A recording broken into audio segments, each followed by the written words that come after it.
సింహరాశి వారికి ఈ వారం ఎలా ఉందంటారు? సింహరాశి వారికి 3 గ్రహాలు దివ్యంగా యోగిస్తున్నాయి. ఏకాదశంలో సూర్య గురులు, తృతీయంలో చంద్రుడు. అదృష్టకాలం కొనసాగుతోంది. ప్రారంభించిన పనులు త్వరగా విజయాన్ని ఇస్తాయి.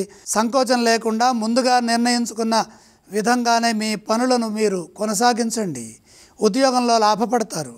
నూతన ప్రయత్నాలు సఫలమవుతాయి. దేనికోసమై ఎదురు చూస్తున్నారో అది వెంటనే సిద్ధిస్తుంది. నలుగురికి ఆదర్శవంతంగా నిలుస్తారు. ధార్మిక బుద్ధితో ముందుకు సాగండి. దైవానుగ్రహం మిమ్మల్ని ముందుకు నడిపిస్తుంది. సంస్కారవంతమైన నిర్ణయాలు మేలు చేస్తాయి. సమాజంలో మంచి పేరు లభిస్తుంది. కొందరికి మీ వల్ల మేలు జరుగుతుంది. క్షమాగుణంతో పనిచేయడం ద్వారా ఆపదల నుంచి బయటపడతారు.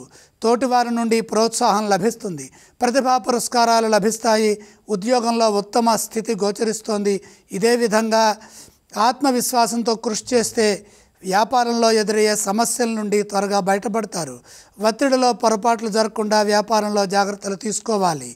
సంభాషించేటప్పుడు సున్నితంగా ఉండటం అవసరం. అలాగే ఈ రాశి వారు ఏ స్తోత్రం పఠిస్తే బాగుంటుంది? సింహరాశి వారు విష్ణు సహస్రనామాన్ని చదువుకోవటం మంచిది. ఏ ఆలయాన్ని సందర్శించాలంటారు? విష్ణు దర్శనం మేలు చేస్తుంది. ఏవేవి దానం చేస్తే బాగుంటుంది? బుధప్రీతిగా పెసలు దానం చేయండి.